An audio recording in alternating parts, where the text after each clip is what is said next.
What is up, guys? It's the Sound Alchemist, part of One Mind Syndicate, and today I'm back to talk about Warhammer 40K. In this one, it's going to be all about the new box set that pits the Gene Stealer cults against the Adeptus Custodes. Now, at first glance, you might think, why are these two people fighting? Like, the Custodes don't really leave Terra, but that's exactly the case. This is a Gene Stealer cult that has infiltrated the most heavily defended planet in the entire Imperium. So this cult means business. Now, if you guys want to see the NID side of it all, I did a video on this, depending on when this comes out, maybe a day or two ago. So go ahead and check it out. It is in the favor for NIDvember, so there will be Gene Stealer videos and videos on the Tyranids all this month to kind of showcase an army, a faction that I believe that GW is dropping the ball on. Like, the Tyranids could be, and in my opinion they are, the most threatening Xenos in the entire galaxy. But anyway, let's go ahead and focus on the Adeptus Custodes side as we look at this new model that has been released. Now, of course, if you guys want more lore, you guys can check out the Warhammer community page. They've got lore, they've got a little bit more insight into it than the depth that I'm going to take it. So again, links are going to be down below, so you guys can check out the article for yourselves.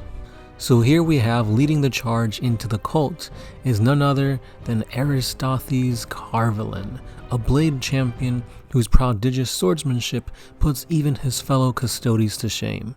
Now that's saying something, because Custodes are the best of the best, so if this guy's above just a regular one, then you know he means business. Now, one of the things that sets this character apart is that he can change his battle style to 3 different types of abilities.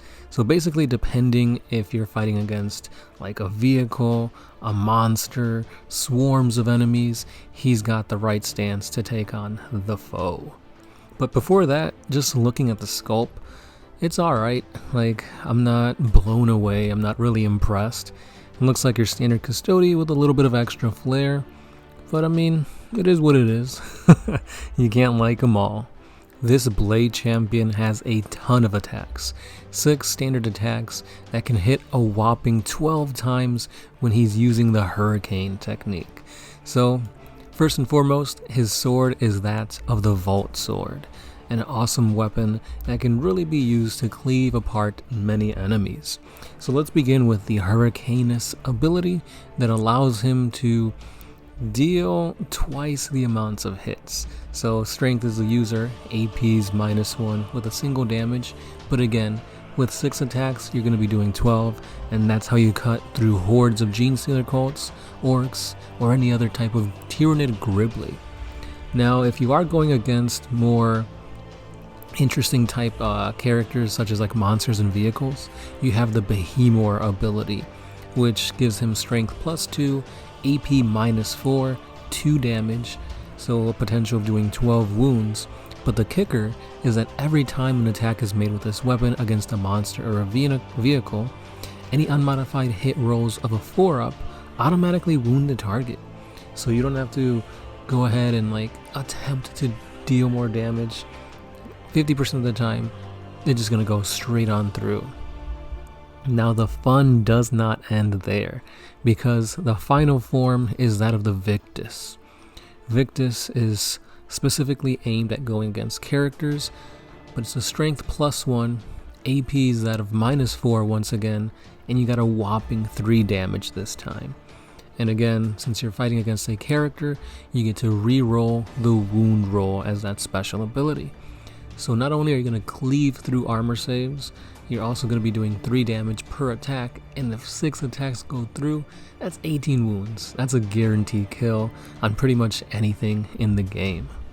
Now, killing power is pretty good, but let's not go ahead and give this guy more credit than he's due without going over the abilities that he has. One such one is the Consummate Swordsman trait, which means that every time a melee attack is made against this model, any unmodified hit rolls of a 1, 2, or a 3 will always fail. Each time a melee attack is allocated to this model, you add 1 to the armor saving throw as well. So that's really good. Basically nullifying AP -1 weapons against him. And not just that, but say you are hitting with something pretty strong. If they miss on a 1, 2, or 3, that's it. Like, they just automatically miss. Like, it's pretty cool that this guy can take a wound and keep on dishing them too. And the last cherry on top is that of the Legacy of Combat ability.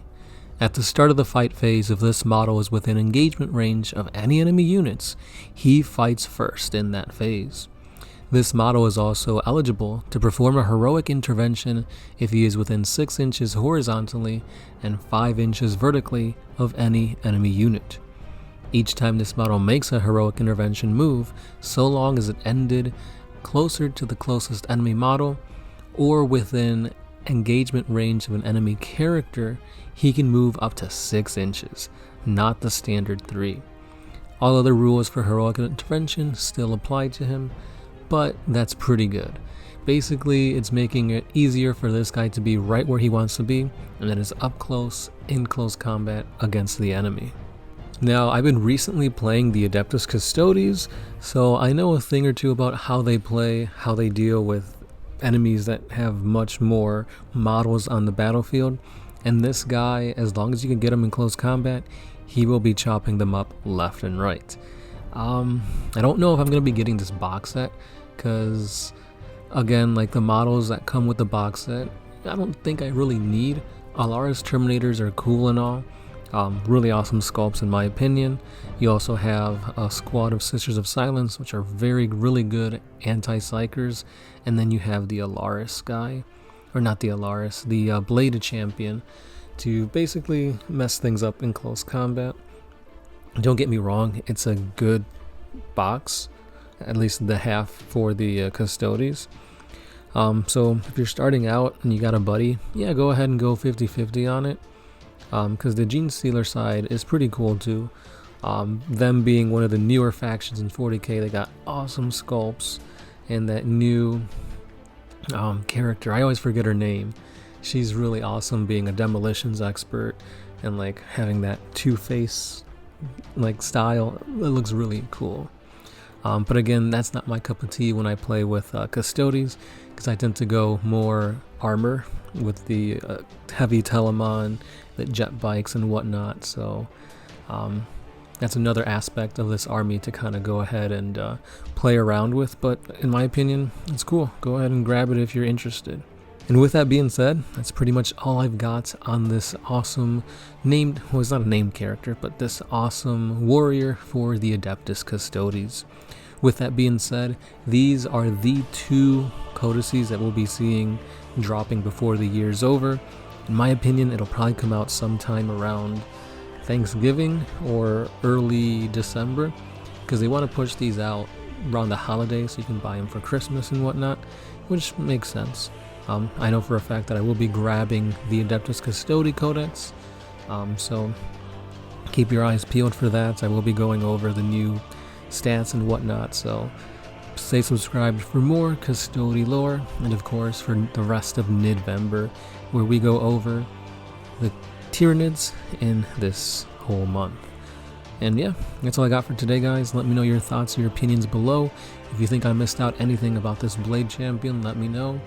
And that's all I got for today. Thank you for listening. As always, this has been the Sound Alchemist, part of One Mind Syndicate, and I'll catch you guys in the next one. Peace.